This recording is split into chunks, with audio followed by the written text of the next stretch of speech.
Morning student, हम बात कर रहे थे गजानन माधव मुक्तिबोध के द्वारा लिखी गई कविता सहर्ष स्वीकारा, जिसमें कवि ने अपने अज्ञात प्रियतम को संबोधित करते हुए उससे दंड प्राप्त करने की बात कही है। कवि अपने प्रियतम को भूल जाना चाहता है, हालांकि उसे भूलना कवि के लिए बहुत बड़ा दंड है, फिर भी वह इस दंड को झेलना चाहता है। वह उस प्रिय के वियोग के कारण दक्षिणी ध्रुव जैसे अनंत अंधेरे में, अंधकार में डूब जाना चाहता है। वियोग की गहरी अमावस्या का प्रभाव अपने चेहरे पर, अपने अंतर में, अपने शरीर पर, अपने हृदय में पूरी तरह से प्राप्त करना चाहता है, क्योंकि वो चाहता है कि वो उस वियोग वेदना को पूरी तरह से झेले और उसमें नहा ले। इसके पीछे कारण ये है कि उसका वर्तमान जीवन अपने प्रिय से पूरी तरह से घिरा हुआ है।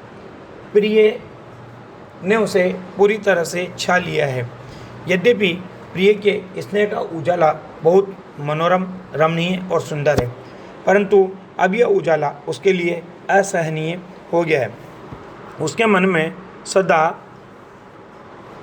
प्रिय की ममता बादलों की भांति मंडराती रहती है। यही कोमल ममता उसके हृदय को पीड़ा पहुंचाती है। इस कारण उसकी आत्मा बहुत कमज़ोर और असमर्थ हो गई है और उसे अपने भविष्य की आशंकाएं डराने लगी हैं। प्रिय के अभाव में वह कैसे जिएगा, यह भय उसकी छाती में छटपटाहट पैदा करता है।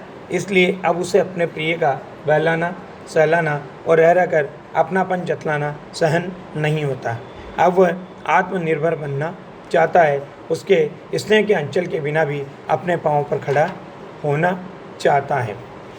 इसके पश्चात देखिए, आखिरी पैराग्राफ अपना चल रहा है और इस आखिरी पैराग्राफ में कवि क्या कहना चाहता है। कवि कह रहा है, सचमुच मुझे दंड दो कि हो जाऊं पाताली अंधेरे की गुहाओं में, विवरों में, धुएं के बादलों में, बिल्कुल मैं लापता। लापता कि वहाँ भी तो तुम्हारा ही सहारा है, इसलिए कि जो कुछ भी मेरा है या मेरा जो होता सा लगता है, होता सा संभव है, सभी वह तुम्हारे ही कारण के कार्यों का घेरा है, कार्यों का वैभव है। अब तक तो जिंदगी में जो कुछ था, जो कुछ है, सहर्ष स्वीकारा है, इसलिए कि जो कुछ भी मेरा है वह तुम्हें प्यारा है। सबसे पहले मैं आपको इसके मीनिंग क्लियर कर दूं। पाताली अंधेरों से मतलब है धरती के नीचे जो पाताल कहलाता है, पाताल जो पाया जाता है, वहाँ का धुंध या अंधेरा। गुहा, गुहा का मतलब गुफा। विवर, विवर का मतलब बिल, सुरंग या कोटर जिसे कहते हैं हम लोग। लापता, गायब। कारण क्या है? मूल प्रेरणा। और घेरा क्या है? फैलाव। और वैभव क्या है? समृद्धि, शान, शौकत जिसे कह सकते हैं। तो देखिए कवि यहाँ पर क्या कह रहा है, सचमुच मुझे दंड दो कि हो जाऊं मैं पाताली अंधेरे की गुहाओं में, विवरों में, धुएं के बादलों में, बिल्कुल मैं लापता। क्या कहता है कि हे प्रिय, तुम सचमुच मुझे दंड दो। दंड क्यों प्राप्त करना चाहता है? क्योंकि वो कहाँ जाना चाहता है कि मैं पाताल की अभेद्य अंधेरी जो गुफाएं हैं, जो भीषण सुनसान अकेली सुरंगें हैं, उनके दम घोटू वातावरण में, दम घोटू धुएं के बादलों में मैं पूरी तरह से विलीन होना चाहता हूँ, विलीन हो जाऊँ। ऐसा मुझे दंड दो। मेरा जीवन धुएं अर्थात घुटन में दबकर समाप्त हो जाए। क्यों? क्योंकि अकेलेपन से पीड़ित हो जाएगा और अकेलेपन में जब इसका कोई सहयोग नहीं होगा तो इसका दम घुटेगा। तो मैं उस अकेलेपन और लापता होने की स्थिति में भी प्रसन्न रहूँगा। क्यों? ऐसा क्यों मानता है वो? क्या कह रहा है? देखो, लापता कि वहाँ भी तो तुम्हारा ही सहारा है। क्या कह रहा है कि मैं उस अकेलेपन और लापता होने की स्थिति में भी प्रसन्न रहूँगा, क्योंकि मुझे वहाँ भी क्या होगा? वहाँ भी तुम्हारा ही सहारा प्राप्त होगा। और मेरी उस स्थिति में भी क्या होगा? क्या होगा? देखिए क्या कह रहा है कि इसलिए कि जो कुछ भी मेरा है या मेरा जो होता सा लगता है, होता सा संभव है। क्या कह रहा है कि उस स्थिति में भी कारण कौन होगा? वो प्रियतम। कि उस स्थिति में भी कारण बनकर तुम्हें वहाँ पर मेरे साथ उपस्थित रहोगे। वहाँ भी मुझे तुम्हारी ही यादों का सहारा होगा। तुम्हारी प्रेममयी यादें मुझे अकेलेपन की उस पीड़ा में भी क्या करेगी? प्रसन्न रखेगी। मेरा ये विश्वास है। क्या कह रहा है? देखो कि सभी वह तुम्हारे ही कारण के कार्यों का घेरा है, कार्यों का वैभव है। कि मेरा ये विश्वास है कि जो कुछ भी मेरी सत्ता है, यानी मेरे जीवन की जो भी उपलब्धियां हैं, मेरे जीवन की जो भी स्थितियां हैं, मेरे जीवन की जो भी स्थितियां हैं, मेरी उन्नति और अवनति की जो भी संभावनाएं हैं, वो सब किसके कारण है? सभी वह तुम्हारे ही कारण के कार्यों का घेरा है कि वो सब तुम्हारे ही कारण है। अर्थात उन सब के पीछे मूल प्रेरणा कौन है? तुम ही हो, और तुम्हारे ही कारण मेरी अच्छी और बुरी जो भी स्थितियां हैं वो सब तुम्हारे ही कारण है। और तुम्हारे प्रेम से संचालित होने के कारण क्या कह रहा है? अब तक जो ज़िंदगी में जो कुछ था, जो कुछ है, सहज स्वीकार है कि जो कुछ भी कार्य किए मैंने, या जो कुछ भी उन कार्यों का परिणाम मुझे प्राप्त हुआ, चाहे मेरा वर्तमान प्राप्त हुआ, वो सब क्या है? तुम्हारे ही प्रेरणा के कारण से मेरा जीवन बना और बिगड़ा है। क्या कहा? देखो कि इसलिए कि जो कुछ भी मेरा है या मेरा जो होता सा लगता होता संभव, क्या कह रहा है?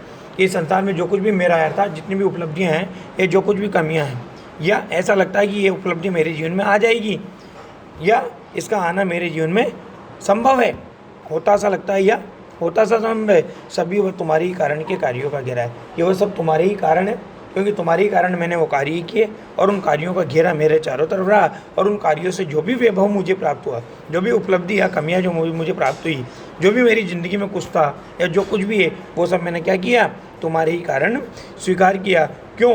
क्योंकि इसलिए कि जो कुछ भी मेरा है वो तुम्हें कह रहा है कि हे प्रिय, मेरे जीवन में जो कुछ भी अब है अथवा पहले था, मैंने उसे प्रसन्नतापूर्वक इसलिए स्वीकार किया है क्योंकि तुमने मेरी सुखद और दुखद सभी स्थितियों को अपना मानकर प्यार किया है। मेरे पूरे जीवन से तुम जुड़ी रही हो।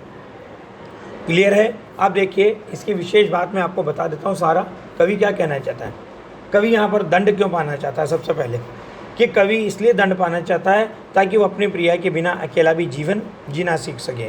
उसकी प्रिया ने क्या किया है? असीम ममता देकर उसकी आत्मा को क्या कर दिया है? कमजोर कर दिया है।